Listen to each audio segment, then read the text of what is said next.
How's it going, everybody? Too Spooky here, and now that I'm officially caught up, it's finally time for us to count down 101 facts about JoJo's Bizarre Adventure. This video, or any JoJo's content for that matter, has been suggested to me ever since I started making anime-related videos, so needless to say this one has been a long time coming.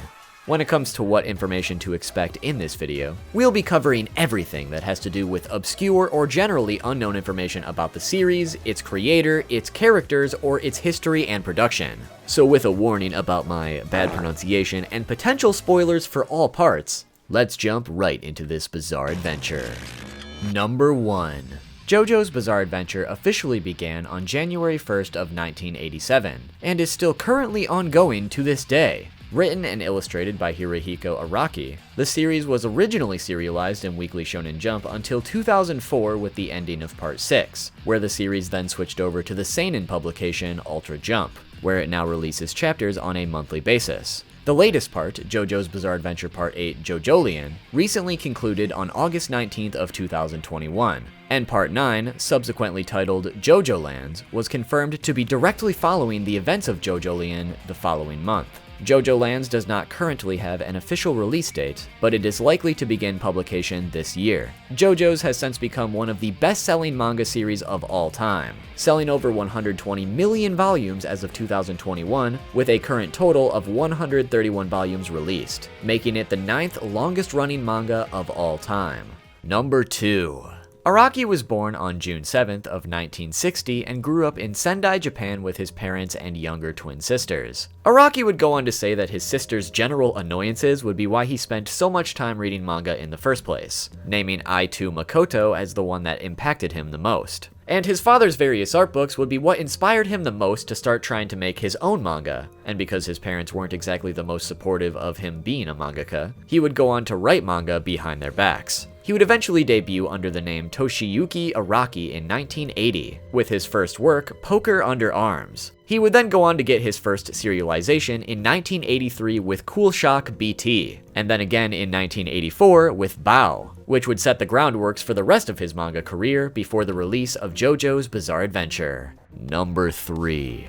While JoJo's rose gradually to its eventual massive popularity, it wouldn't get a complete anime adaptation until its 25th anniversary in 2012, where it was announced David Productions were going to be doing a complete adaptation of Parts 1 and 2, which would begin airing later that year in October. Since then, Parts 3 through 6 have also been animated over the years, with Part 6 currently airing as this video is released. Number 4. While it may have taken 25 years for the series to get a complete anime adaptation, it wasn't the first time JoJo's was adapted into an anime. Back in 1993, produced by APPP, the later half of Part 3 was adapted and released straight to VHS and Laserdisc, consisting of 6 episodes total. Then 7 years later, in the year 2000, the first part of Part 3 was released to VHS and DVD, mainly because it was confusing for most viewers to enter Stardust Crusaders at the end, not knowing anything about how they got there. But the reason they started with the later half was because the original idea was to animate the most exciting parts of the arc, because that was all they were able to do at the time. The entire OVA would eventually be dubbed and released in the United States on DVD in 2003. However, any distribution of the OVA in the US or Japan would be completely stopped after controversy struck involving one scene depicting Dio reading the Quran. This OVA honestly deserves its own video at some point because there is a lot to cover, so we'll talk more about it at a later date. Number 5. Including the original Part 3 OVA, there was also one other time JoJo's was adapted into an anime, which would be on the 20th anniversary of the series in 2007, produced once again by APPP. A movie adaptation of Part 1 was given a limited theatrical release, although there remains one problem. This movie was never released on any home media or broadcasted again anywhere, making it lost media at the time of making this video. Some footage from the film has since been recovered, but the majority of the film is still completely lost. There are various rumors as to why it hasn't been released, but the definitive reason for its absence is still unknown. Number 6. In 1997, Araki also began a spin-off one-shot series called Thus Spoke Kishibe Rohan, which follows the titular character in an episodic format. The series was originally meant to be completely original and unrelated to JoJo's, but Araki found it way too tempting to use Rohan for the series. So far, 8 chapters have been released over the years, with a 9th chapter recently announced to be on the horizon. Additionally, in 2017, David Productions adapted 4 of the chapters into an OVA. Number 7. JoJo's has also received multiple video games based on the series over the decades. Not counting any mobile games, they are as follows. The very first, simply titled JoJo's Bizarre Adventure, released in 1993, which was a Super Famicom role-playing game based on Part 3. The second, also titled JoJo's Bizarre Adventure, released in 1998. This time debuting in arcades, later being ported to the PlayStation and Dreamcast, with HD ports coming much later for the PlayStation 3 and Xbox 360. This title was a 2D fighting game in a similar style to Darkstalkers and developed by Capcom. It features characters exclusively from Part 3, and it would go on to be one of the more popular JoJo's video games, with a dedicated fanbase to this very day. The third, titled JoJo's Bizarre Adventure, released in 2002 for the PlayStation 2, and was a single-player action-adventure game based on Part 5. The fourth, titled JoJo's Bizarre Adventure Phantom Blood, released in 2006 for the PlayStation 2 to celebrate the 20th anniversary of the series. It was an action beat-em-up game based on Part 1, as evident by the title. The fifth, titled JoJo's Bizarre Adventure All-Star Battle, was released in 2013 and worldwide in 2014 for the PlayStation 3. It was a fighting game that featured playable characters from all 8 parts of the series. The sixth, titled JoJo's Bizarre Adventure Eyes of Heaven, was released in 2015 and worldwide in 2016 for PlayStation 3 and 4. It was a fighting game much like the previous entry, even using the same engine, and once again featured playable characters from all 8 parts of the series, although this time featuring many more playable characters overall. Then, the 7th and currently latest game was titled JoJo's Bizarre Adventure Last Survivor, which was released in 2019 for arcades. It was a multiplayer battle royale game featuring playable characters from parts 3, 4, and 5. Outside of these, JoJo's characters have also appeared in one way or another in each of the Shonen Jump crossover games. I actually already have an entire video focusing on a retrospective of the Shonen Jump crossover games, so click the card in the top right-hand corner of the screen if you want to learn more. Number 8. JoJo's has also received 2 live-action adaptations. The first was a live-action adaptation of Part 4's first arc, directed by Takashi Miike. Apparently, producer Takashi Hirano had been trying to get a JoJo's live-action made for over 10 years, and acquired the film rights from Araki after 5, wanting to make an adaptation of Part 4 first because it was one of the most popular parts, and felt it would be the best place to start for longtime fans and newer viewers. It was released in 2017 to mixed reviews. Although plans were made for multiple sequels, its subpar response halted any plans to make more. The second live-action adaptation is actually of Thus Spoke Kishibe Rohan, in the form of an episodic TV series adapting the various one-off chapters from the manga. The first series of episodes aired in 2020, with a second season airing at the end of 2021. Number 9. Araki has had various collaborations over the years, which we'll be getting into over the next few facts. But to start with one of the craziest, JoJo's has been featured at the Louvre in France, which is the most popular art and historic museum in the world. Throughout 2009, they had an event called The Louvre Invites the Comics, and one of the artists featured was of course Araki, and he even created an entire one-shot called Rohan at the Louvre to commemorate the event. Number 10. Considering JoJo's extremely unique style with all the poses and its impact on fashion for that matter, JoJo's has also collaborated with the likes of Umo men's fashion magazine, the fashion brand Lumine, and even Gucci, with a one-shot featuring Jolene called Jolene Fly High with Gucci, and another with Rohan once again, called Rohan Kishibe Goes to Gucci to commemorate both collaborations. Number 11. Araki's various collaborations continue as he's also collaborated with the popular scientific journal Cell, which regularly publishes various scientific research papers from various medical researchers. Araki was chosen for the collaboration at the request of Dr. Mitsutoshi Sato and Dr. Hiroshi Ageta, who were both part of the scientific team that helped identify a protein named Scrapper, which will help in research to prevent Alzheimer's disease and strokes. On that cover of the magazine, Araki depicts Scrapper as a humanoid stand-like creature punching blue heart-shaped ubiquitin proteins onto rim proteins. Number 12. There have also been multiple light novels based on the series. The first, titled JoJo's Bizarre Adventure, written by Mayuri Sekijima and Hiroshi Yamaguchi, it tells two unique storylines within the events of Part 3. The second, titled JoJo's Bizarre Adventure 2, Golden Heart, Golden Ring, written by Miya Shotaro and Gichi Otsuka, which tells a unique origin story for Part 5. The third, titled JoJo's Bizarre Adventure 4th, Another Day, written by Otsuichi, it is intended to be a sequel story for Part 4. The next three were part of the Versus JoJo's collaboration to celebrate the series' 25th anniversary, by getting three popular authors to create collaborative stories based on the series. Purple Haze Feedback was written by Kohei Kadono, and tells the story of Fugo 6 months after the ending of Part 5. JoJo's Bizarre Adventure Over Heaven was written by Nishio Aishin, and was meant to be the transcript for Dio's diary that was shown in Part 6. And finally, George Joestar was written by Otaro Maijo,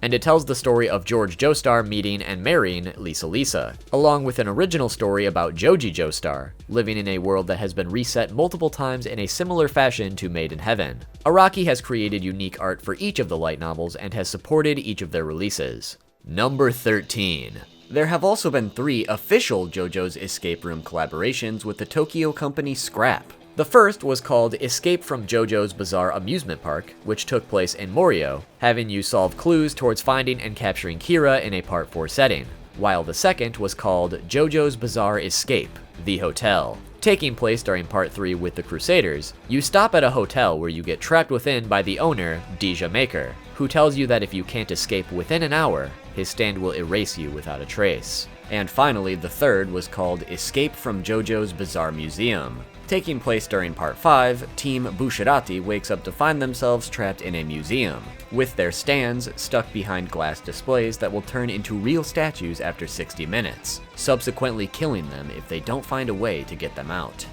Number 14.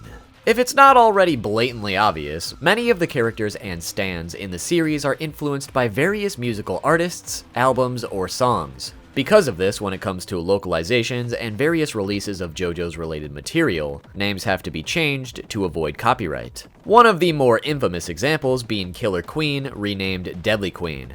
Just doesn't have the same ring to it. Number 15. The name JoJo was actually conceived at a Denny's, where Araki and his first editor, Ryosuke Kabashima, were brainstorming ideas before the start of the series. The two of them agreed on the name Jonathan for the first protagonist. However, Araki was adamant about him having matching initials similar to Steven Spielberg, abbreviated SS. So they eventually came up with Jonathan Joestar, or JoJo for short. What's up? What's up?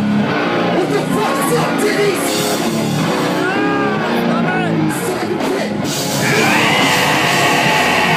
Number 16. JoJo's was originally meant to be a trilogy, as towards the end of Part 1, Araki decided that he wanted the final events to take place in present-day Japan for Part 3, featuring a Japanese protagonist that time around. However, not wanting to enter the tournament genre that was popular in the magazine at the time, he opted not to explore that possibility in Part 2, and instead wait until he could give his characters a certain destination or goal, which he took inspiration for in Part 3 with Around the World in 80 Days. He felt the 3-part story would be perfect to explore Dio's defeat through an epic chain of events and lifetimes. But due to the popularity of the series really taking off during Part 3, he opted to continue it.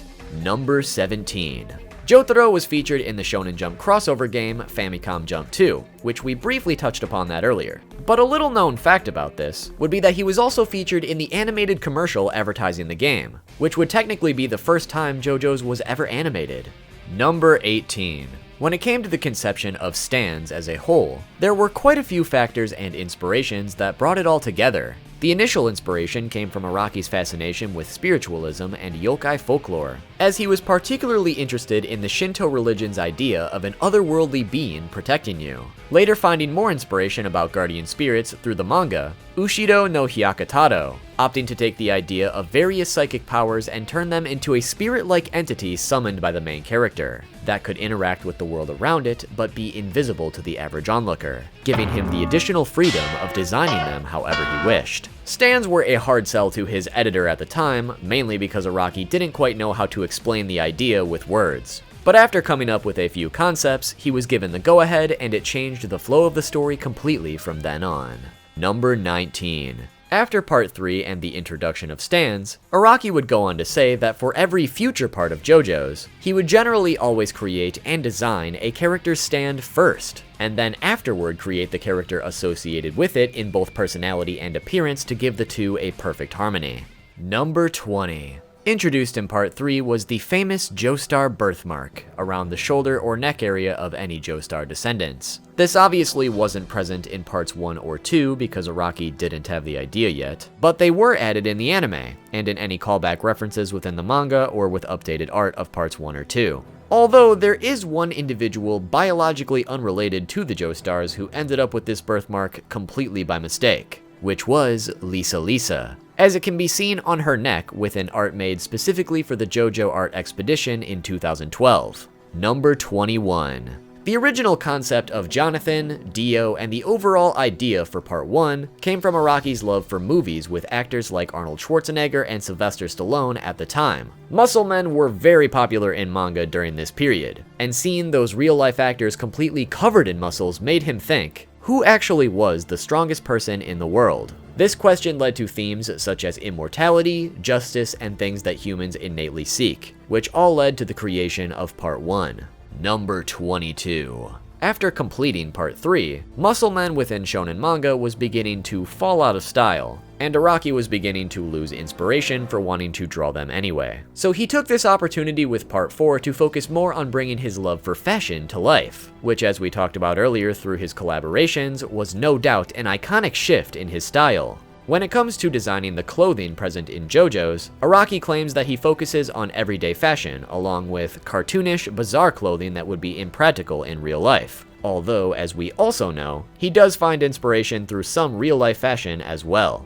Number 23. When it comes to Araki's idea of good and evil, he explained that as he progressed as a mangaka, the line between good and evil has become much harder to differentiate. As for instance, in part 1, Jonathan was meant to represent purity and the goodness of humanity, while Dio was meant to be his exact opposite, pure evil and darkness. But much later on in his career, while developing the main antagonist for Steel Ball Run, Funny Valentine, the 23rd President of the United States, he wanted to explore deeper motivations for why he would do such evil deeds, notably making him extremely patriotic and willing to sacrifice others for the greater cause of his nation's prosperity, which Araki felt many readers could understand as a motivation and to some extent even sympathize with. But even so, because his acts are still somewhat cowardly, he felt it would still illustrate his inability to ever be a protagonist himself. Additionally, Araki came up with the idea for a president who participates in the fighting themselves after watching the film Independence Day.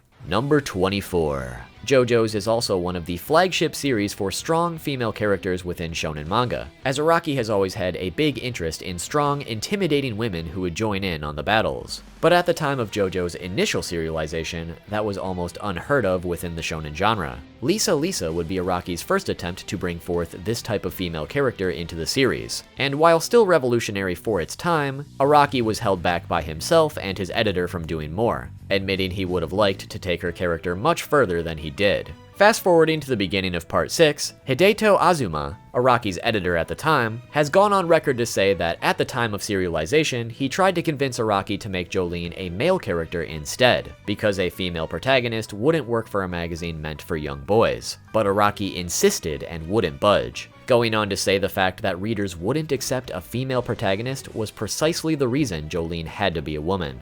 Number 25. In addition to that last fact, according to Hiroshi Sekiya, Araki's editor at the time, when starting part 5, Araki wanted to make the protagonist female at that time as well, but he convinced Araki not to, because he thought it would be a tough sell to readers at the time. Araki obviously obliged, but took this desire for a female protagonist with him to create JoJolion in part 6 regardless of what his editors or readers would think. That said, with Giorno, he still didn't necessarily give in to this demand completely, because with Giorno's stand, Gold Experience, it's noted to have the ability to give life, which is allegedly a reference to the fact that women literally create life. And according to his editor once again, Araki purposely made Giorno somewhat androgynous, because he played around with the idea of revealing Giorno to actually be a woman pretending to be a man much later in part 5, but he decided not to go through with the idea. Number 26. JoJo's has always been inspired by the horror genre since the very beginning. I mean, Dio is a f***ing vampire. It doesn't get more obvious than that. But you can also easily find this horror inspiration through much of the imagery and body horror that Araki incorporates. Although one character Araki wanted to truly embody the horror genre would be Enya the Hag, basing her off the old lady witch-like characters that are prevalent in many horror films, and making her entire encounter with the Crusaders reminiscent of an old horror film beat by beat. Additionally making her son Jay Guile visually reminiscent of a merman, with his stand Hanged Man based off of a mummy. Number 27. While we already discussed that JoJo's moved to Ultra Jump earlier, it should also be noted that Part 7 originally started in Weekly Shonen Jump for the first 23 chapters, and back then it wasn't officially part of JoJo's Bizarre Adventure, and was only called Steel Ball Run, but was obviously filled with tons of references to JoJo's as a whole, which confused many fans. However, once it finally moved over to Ultra Jump, it was revealed that Steel Ball Run was indeed Part 7, taking place in an alternate universe from the rest of the series. Number 28. Jotaro is easily the most popular JoJo, or at the very least, the most recognizable. When it comes to Jotaro's conception, he was modeled after Clint Eastwood, which is why Jotaro might come off as a much rougher character compared to other shonen protagonists at the time. Clint Eastwood fit Araki's ideal for a hero perfectly, which he defines as a loner who does not do the right thing for attention, but rather goes unappreciated as a symbol of justice against evil. Jotaro's most popular pose and catchphrases were also modeled after Eastwood, as the pointing pose is supposed to directly reference Eastwood pointing a .44 Magnum, whereas his catchphrases like "good grief" are supposed to be similar to something Eastwood would say in one of his movies. After Jotaro became the synonym for the entire series at large, Araki has stated that he's modeled every future JoJo protagonist after Jotaro's appearance to start, before differentiating them from there. Additionally, the rest of the Joestar party in Part 3 were each specifically modeled in appearance and personality to not overlap with Jotaro's characteristics. For example, Kakuin worked as a direct foil to Jotaro in basically every aspect, and Joseph, being a former protagonist himself, was aged significantly and designed to look like a side character to make sure that readers knew he was not the main character any longer. Number 29. When it comes to the town of Morio, and general inspiration for Part 4 as a whole, Araki based it off of his hometown of Sendai, specifically a residential area nearby that was under development. He came up with the idea by seeing all these identical houses, and all these families inside appearing to have such a happy time. But behind closed doors, you can never really know what darkness is lurking. There could be someone like Kira next door, and you'd have no idea. Overall making Araki want to illustrate the humorous, spooky, and bizarre events that could occur in everyday life as we know it. Number 30. While Araki's first editor, Ryosuke Kabashima, is no doubt responsible for helping craft many of the series' signature feats by being there from the beginning, he's also the reason JoJo's ever made it past Part 1, as JoJo's wasn't very popular within Shonen Jump during its initial serialization, mainly because it was seen as just another fighting manga but with a foreign protagonist, which was considered taboo for manga at the time. Shonen Jump have always been brutal with their policies on axing manga that aren't very popular with readers much before their intended conclusions. Ryosuke apparently had to repeatedly ask the editor-in-chief at the time not to axe JoJo's, and luckily they didn't, even though they got close. And for that reason, we have Ryosuke to thank for having JoJo's to this very day. Number 31. When it came to Caesar's introduction at the time of Part 2's serialization, multiple fans complained to Araki about his mere existence, referencing a line that Baron Zeppeli, Caesar's grandfather, had stated back in Part 1. Zeppeli claimed that he had never married, nor had a family, so Caesar's sudden introduction made no sense based on that statement. Araki has admitted that this was a mistake and corrected it for future releases of Part 1, along with an apology. Number 32. While writing Part 5, Araki listened to a lot of rap music to, as he says, bring out a rougher atmosphere for the manga as a whole. One example of his favorites from that time period was Snoop Dogg's album Doggy Style, which he thought was particularly scary. This inspiration would later come back in Part 8, as the stand Doggy Style was introduced in direct nod to the album's significance in the greater lore of Part 5's conception. Number 33. Araki has had multiple assistants over the years, but the most well-known is no doubt Kei Sanbei. who you might know as the mangaka who wrote the popular series Erased. During his time in school, Sanbei came across a job listing in Weekly Shonen Jump from Araki, requesting for new assistants. While not particularly a fan of JoJo's himself, its wide variety of backgrounds and foreign settings enticed him to submit an application. After applying twice, Sanbei was accepted into Araki's team around the time of Part 2's serialization, and was eventually promoted to chief assistant. He would go on to work for Araki for a total of 8 years, leaving halfway through Part 5 to pursue his own career as a manga artist, with Araki's blessing and faith in his ability. Number 34. That star-shaped thing on Abakio's head is actually just a hat that acts like a hairband. Number 35. In Part 3, Dio yelled at Joseph that his stand, Hermit Purple, was in fact the weakest stand. However, in Part 6, during a flashback that takes place before the events of Part 3, Dio discusses the weakest stand with Pucci, stating it to be Survivor. This can likely be explained by the fact that Dio likes to talk mad shit, and Hermit Purple was actually not the weakest stand. Number 36. When developing the stands for Part 4 in particular, Araki wanted to focus on illustrating the themes of mental and emotional weakness, and the characters who used these stands were simply consumed by their own flaws and imperfections. That said, Araki ended up receiving a lot of complaints from readers, and even his editors claiming that the enemy stands in Part 4 were weak as a result. This probably explains why the stands in Part 6 are bad shit crazy. Number 37.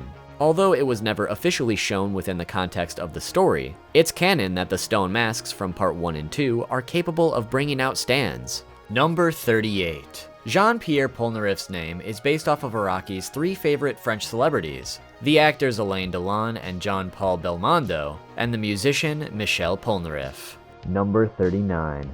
Mista can fire his stand, Sex Pistols, from any gun. It's not exclusive to his personal revolver, though because of his accuracy in general, he doesn't have to use a machine gun or anything like that. The reason he likely wouldn't use any other gun is simply because he would have to load up a magazine with his bullets, and if he had 4 bullets in the cartridge, he wouldn't be able to fire it because of his tetraphobia. Number 40. When it comes to Johnny Joestar being a disabled protagonist, he wasn't originally intended to be disabled according to Araki. However, after researching and brainstorming various ways for his protagonist to overcome hardship, he came up with the idea because it would truly illustrate a protagonist who would grow both physically and mentally in a situation where he would be forced to rely on other people, and his horse for that matter. Regardless, Johnny has become a big symbol for disabled representation in manga. Number 41. The entirety of Part 5 takes place within a total of 8 days. Number 42. Vanilla Ice's stand is named Cream, which was revealed in the art book JoJo 6251. Additionally, Cream is the first stand in the series to be named after a band, and the name is meant to be a pun. Vanilla Ice Cream. Boo! Number 43. Adding on to the last fact a bit, the art book JoJo 6251 got its name because there were 6,251 pages of JoJo's in existence when the book was announced. And in Part 8, the experimental drug created by the rock humans at the hospital was named Lokakaka 6251, in reference to this art book. Number 44. One of the most popular JoJo theories is that the frog phone used by Doppio in Part 5 is actually the distant descendant of the frog that Baron Zeppeli punched in Part 1. You thought JoJo's was about the Joestar bloodline and their hijinks through the years? It's actually been about the Toadstar bloodline this entire time. Number 45. Although it's been over 20 years since he made this list, when asked about his top 10 favorite characters in the series, Araki listed them as follows. Number 10 was Dio, number 9 was Shigechi, number 8 was Jotaro, number 7 was Mista, number 6 was Joseph, number 5 was Giorno, number 4 was Diavolo and Doppio, number 3 was Bucciarati, number 2 was Kira, and number 1 was Josuke. If he was asked to give his list today, I imagine it would be significantly different. Number 46. During Part 3's initial serialization, the tarot cards presented were based on the real-life tarot deck, Tarot of Marseille. They were later updated with original art in the volume releases. Number 47. Originally, Josuke's stand, Soft and Wet, was going to have the ability to attach screws to various objects and people. However, this concept was later given to Joshu's stand, Nut King Call, instead. Number 48. The turtle featured in Part 5 is named Coco Jumbo. However, it was only given a name much later in the art book JoJo A Go-Go, and on its stand page it even mentions how nobody bothered to name the turtle itself within the story. Number 49. While Josuke's stand, Crazy Diamond, got its namesake from the Pink Floyd song, Shine On, You Crazy Diamond, within the context of the story itself, we learned that Jotaro is the one who named Crazy Diamond, which was revealed at the end of Chapter 8 within the manga. Number 50. On the cover of the JoJolion release of Volume 2 from Part 1, Araki redrew Baron Zeppeli in his modern style. Something interesting to note about this would be that the cane Zeppeli is holding has a steel ball as the handle, which is a reference to his alternate universe counterpart Gyro Zeppeli from Part 7. Number 51.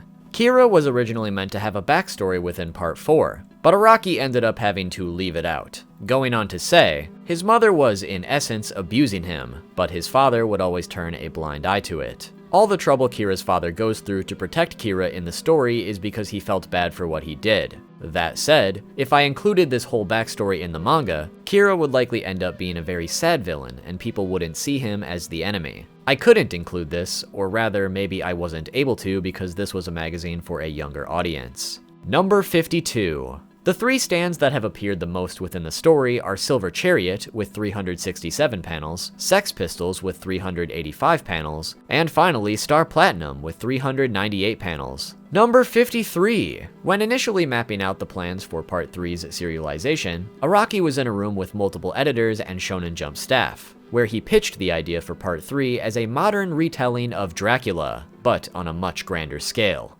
Apparently only one person in the room liked the idea. Number 54. Araki confirmed in an interview that Jotaro's hat is, in fact, a part of his head. Number 55. As far as the various protagonists go, we only know the birthdays of the following. Jonathan was born on April 4th of 1868, Joseph was born September 27th of 1920, Giorno was born on April 16th of 1985, and finally Josuke was created on August 19th of 2011. The rest of the protagonists only have the year of birth known rather than an exact date. Number 56. Trish from Part 5 is based off of the American model Trish Goff in both name and appearance. This inspiration came from the fact that Araki is simply a big fan of the model, and even changed her birthday from April 19th to June 8th to match Goff's actual birthday. Number 57. In Part 6, a new stand was introduced called Earth, Wind, and Fire. However, Araki failed to remember that he'd actually already used this stand name before, as it was the name of Mikitaka Hazekura's stand from Part 4. This was fixed in the volume releases, changing the stand's name to Planet Waves. Number 58. The character Anne originally didn't have a name within the manga, but was given the name Anne within the anime because producer Hisataka Kasuma felt it was odd for a character spending so much time with the main group to not have a name. Araki has also additionally gone on to say that he wanted to make her a member of the group, but had trouble including her in life or death situations. Had he decided to add her to the group officially, he would have had her develop a stand along the way. Number 59. Funny Valentine can play the mandolin with his feet. Whoa, that's a genuinely shocking fact. Number 60. Fist of the North Star was one of the bigger influences for JoJo's early on, in particular with the use of gore and the beefcake muscle bodies. These days, the mangaka behind Fist of the North Star, Tetsuo Hara, and Araki are actually friends and dine together quite often. Number 61. Emporio's inspiration as a character came from a news story Araki heard about a child being born within a women's prison without the prison's knowledge, and thought it would be an interesting concept to include in Part 6. Additionally, the reason he is wearing a baseball uniform is because the Chicago Cubs won a regional game the year Emporio was introduced. Number 62. When it comes to the rabbit-like design of Dirty Deeds Done Dirt Cheap, Araki explained that when it comes to both his characters and their stands, he wants them to have a recognizable silhouette. So compared to the other stands of the former main antagonists, he wanted this one to stand out quite differently from those that came before, opting to give it long ears as a result. Number 63. When it came to creating such a grand-scale horse race in Steel Ball Run, Araki did 3 separate research trips through America to get a grasp on the country's vastness. One trip from the West Coast to the deserts, one from the Great Plains to the Mississippi River and Chicago, and then one to New York, which would be the finish line. He was specifically surprised by the pure, unending scale of the Midwestern United States, stating how it would be almost impossible to escape an enemy from afar because there is simply no way to get away from them in that open wasteland. Had he not gone to experience it himself, he said he wouldn't have been able to do it such justice within the manga. He also went on to say, "The Midwest felt empty and lifeless, and made me wonder if there was any fun to living there at all." You wanna guess who lives in the middle of the Midwest? Number 64. In addition to the last fact, Araki has obviously taken multiple trips to different parts of the world for personal vacations, along with traveling specifically to research other locations for his manga. A notable example includes Venice, Italy, for research relating to Part 5. But when asked what the worst location he's been to was, Araki was quick to answer Egypt as the worst place he's ever visited, which he also cited as one of the reasons Dio is holed up in Egypt for the final battle of Part 3. Because where else would evil incarnate be aside from the most evil place on Earth? Obviously, he's joking on Egypt actually being evil, but his bad experience in Egypt no doubt was illustrated within the manga. Number 65. The orangutan from Part 3 is named Forever. His name wasn't actually officially known until the year 2000 when it was revealed in the PlayStation port of the JoJo's Bizarre Adventure video game. Number 66. In Part 6, while Made in Heaven is speeding up time, mangaka weren't able to make their deadlines because ink dries before it can even touch the paper. However, there was still one mangaka who could make the deadline, that being Rohan, meaning he is literally so fast he's unaffected by Made in Heaven. Number 67. Bucciarati's stand, Sticky Fingers, was inspired in both name and ability by the Rolling Stones album, Sticky Fingers, as the vinyl version of the album featured a functioning zipper, giving Araki the idea to create a stand that works with zippers as a result. Number 68. Back in 2007, Shoto Nakagawa had an interview with Araki where she was overly obsessed with the idea of marrying Jotaro, and getting beat up by him, for that matter. Yikes. Read through that interview and you'll know exactly what I mean. Because of this experience, Araki created the hypothetical son of both Shoko and Jotaro, aptly named Jo Kujo. Number 69. Midler, one of the minor antagonists of Part 3, never had her full appearance shown in the manga. Rather, she was only seen from the waist down after being defeated, with Polnareff commenting that there was no point in looking at her because Jotaro knocked all her stand's teeth out. However, while Capcom was developing the 1998 JoJo's fighting game, they wanted to use Midler as a playable character, but because her appearance was never fully revealed, they asked Araki to give her a complete redesign, wanting her to look somewhat like a belly dancer. Araki obliged, and now her new look is official in any new art pieces depicting her. Number 70. Mirashan no doubt has one of the most interesting hairstyles in the series, which is saying a lot by itself, but the inspiration behind it was simply based upon the idea of someone spying on you through their hair, which Araki thought would be rather creepy. Number 71. While stands weren't introduced until Part 3, Araki has stated that if the Crusaders were to travel back in time, for instance to the events of Part 2, they'd still be able to see Hermit Purple wrapped around a younger Joseph Joestar, meaning that stand users can still technically have their stand visually before it ever awakens.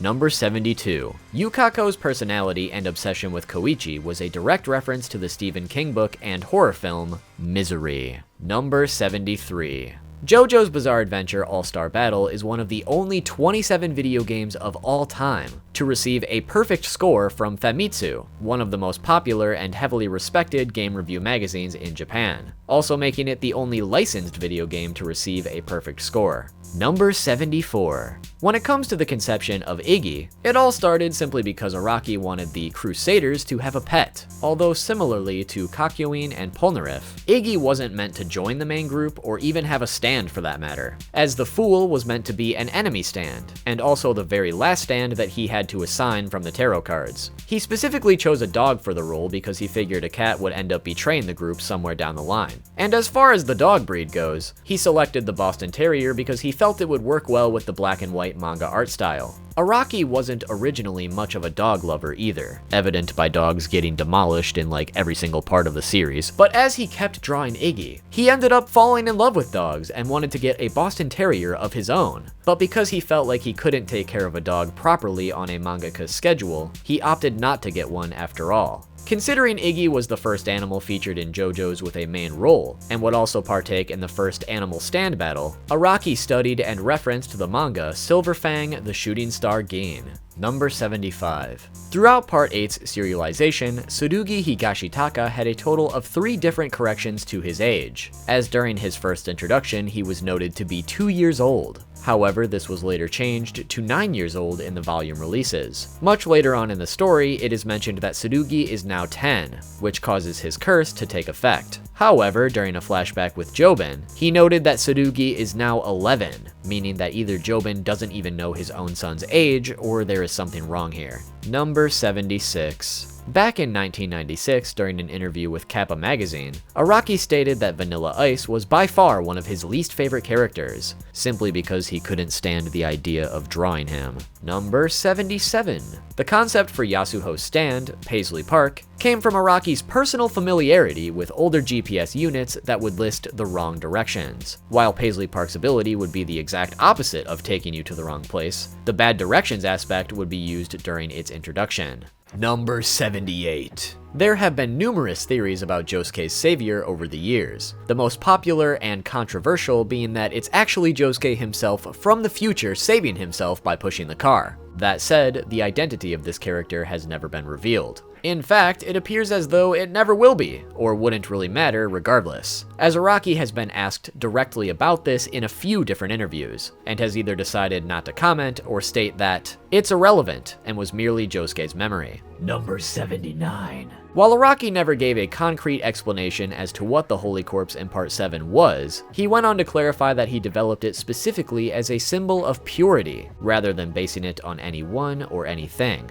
going on to say that anyone who obtained the Holy Corpse is guaranteed to find true happiness. Number 80. In Chapter 25 of Part 4, on the cover page of that chapter, there is some manga falling out of Hazamada's locker. One of those volumes is the manga GP Boy, which was put there as a nod to one of Araki's assistants, Hirohisa Onikubo, who illustrated GP Boy when it was serialized back in 1990. Number 81. According to Araki, Fugo was originally going to secretly be a spy for Diavolo, and Giorno was going to be forced to kill him as a result. However, Araki was going through some pretty rough stuff in his personal life at the time, and felt that he wasn't mentally able to illustrate such a betrayal by a close friend. And thinking readers would feel the same way about such a turn of events, he decided to make Fugo leave the group willingly instead. Number 82. Made in Heaven's original stand name was Stairway to Heaven, which was based off the Led Zeppelin song of the same name. However, in the volume release of its debut, it was changed to Made in Heaven after the Freddie Mercury song and Queen album. The reason for this was likely because Araki figured Made in Heaven was more symbolic of what Pucci was trying to achieve.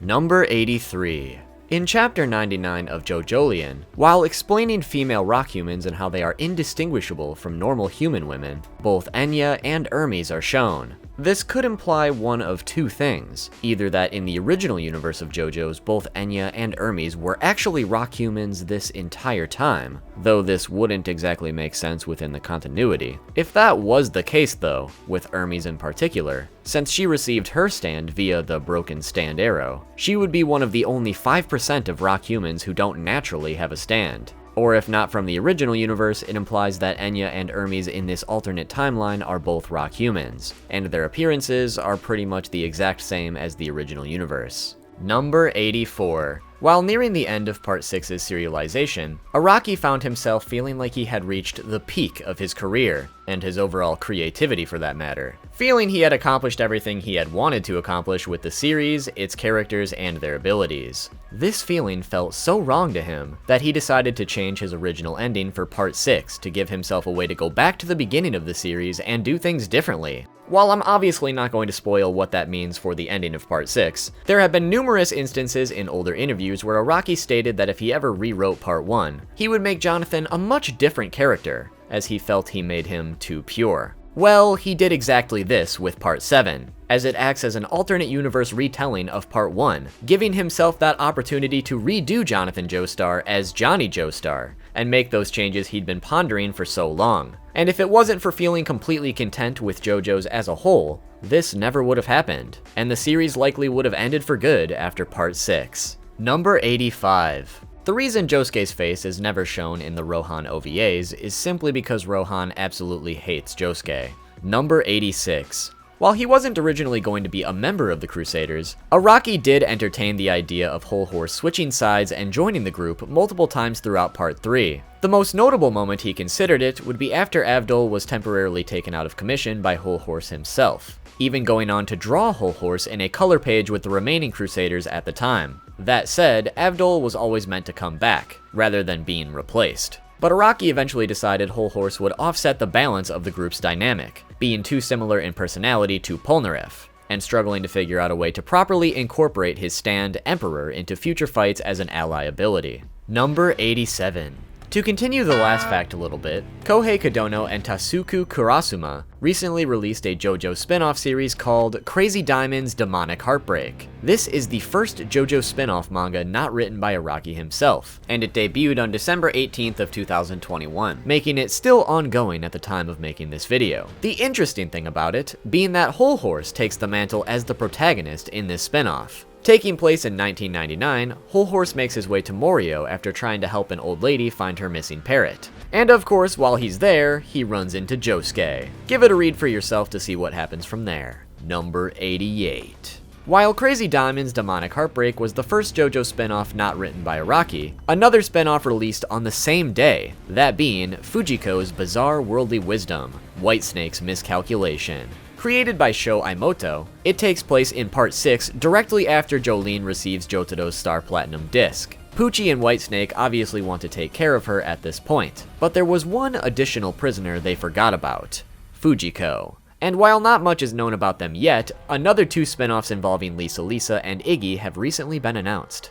During the anime production of Part 4, Araki approached David Productions with the suggestion that they include Kira in several background shots early on to foreshadow his role as the main antagonist later. The reason he suggested this is because during the original serialization, Araki didn't realize Kira was going to be the main antagonist of Part 4 until much later on when he first introduced Kira, and had he known this earlier, he would have added foreshadowing up to his introduction. Number 90. Narancia's stand Aerosmith is actually piloted by a tiny pilot named Mr. Smith. Number 91. While Joseph Joestar does appear in Part 4 at the age of 79, he clearly didn't age very well, and therefore doesn't appear in Part 5 or Part 6. However, according to Araki, Joseph is actually still alive during the events of Part 6, or I guess it's possible that he is. As Araki's exact words were, he's likely still alive, albeit a little dumber. If this information is indeed true, that would put Joseph at the ripe age of 91 during those events. Number 92. When Anasui was first introduced in Stone Ocean, he was depicted completely differently, with shorter hair and even appearing to be female. There are many differing reports on why he was later changed to male, or why his appearance was changed at all, so I implore you to do some research for yourself on this one and come to your own conclusion. But in 2019, Araki was asked about this at a panel, and he stated that at the time he wanted to push the boundaries of what was considered beautiful, by creating a very androgynous character that went beyond the standard definition of genders. So the simple explanation is that he had a female design in mind initially, but wanted to go more of an androgynous route and redesigned him.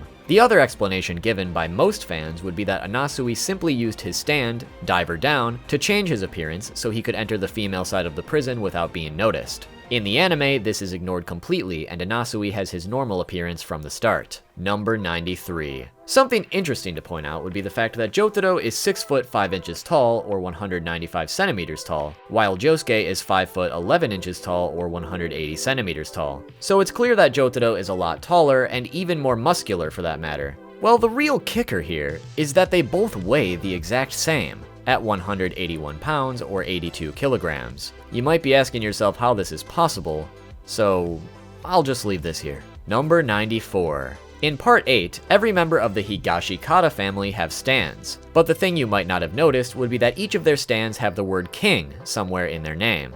Paper Moon King, King Nothing, California King Bed, Speed King, Nut King Call, Walking Heart, Awaken 3 Leaves, and Space Trucking.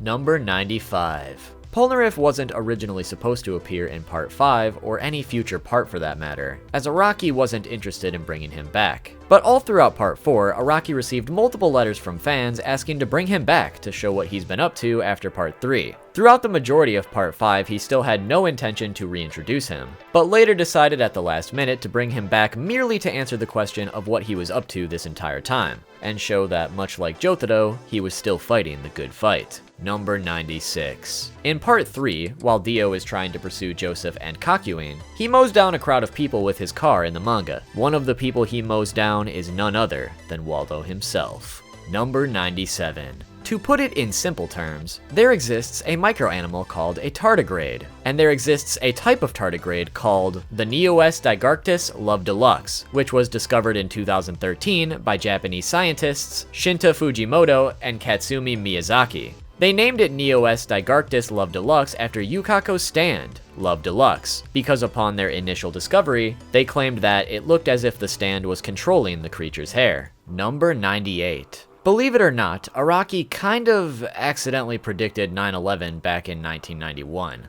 And he did it through Oingo Boingo, which predicts the future. Within one of their stories, Araki drew a character with the number 9/11 on their chest. And upon the scene depicting that character's death, there is clearly a plane in the background laughing. When asked about this during an interview, Araki stated that he was surprised when he first heard about this, and he doesn't remember under what context he chose to draw the plane in the first place, calling it just a coincidence.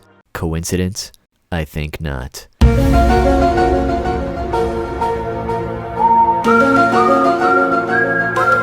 Number 99. It seems evident that out of every JoJo protagonist so far, Jonathan is the only one without a stand. But what if I told you Jonathan does have a stand after all? Well, in JoJo A Go-Go, it was revealed that Dio's ability to project a vision through a crystal ball wasn't actually Dio's ability at all, and instead was revealed to be a stand that awoke within Jonathan's body, making it so that Jonathan did acquire a stand after all, and also making it so Dio technically has 2 stands. This also brings up the question of possibly being able to acquire more than one stand by merging bodies, which in a way is similar to what happens in Part 8. Number 100.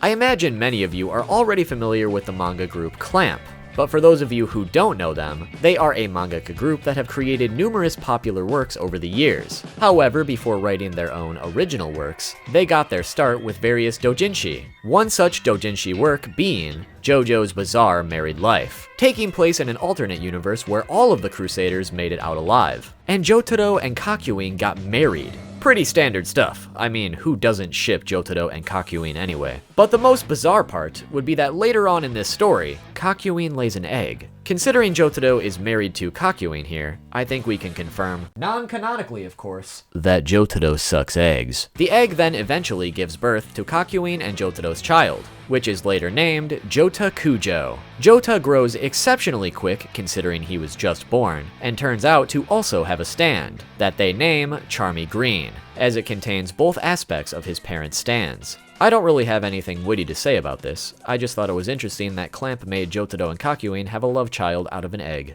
Pretty much speaks for itself. And now the moment you've all been waiting for, number 101.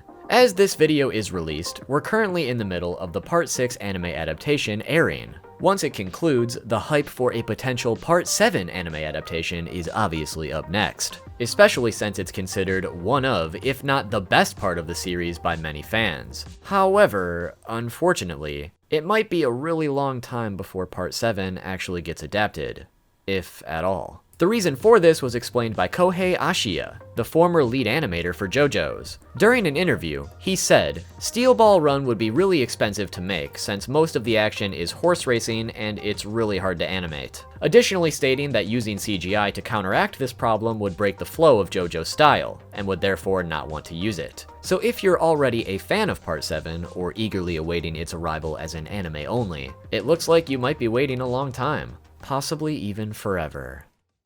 But there you have it, everybody, 101 facts about JoJo's Bizarre Adventure. Sorry to leave it on a bit of a sour note, but hopefully you enjoyed and learned something new. If you did, make sure to drop a like. While you're at it, subscribe with those notifications on so you don't miss the next video. I had a lot of fun making this one, and I've been wanting to make JoJo's content for a while now, so you can definitely expect some more in the future, as I have a couple ideas I want to cover at some point. Follow me on Twitch at 2spookster, Twitter at 2spookytube, and thank you for watching. See you all soon with the next video. I let the years go by so quickly,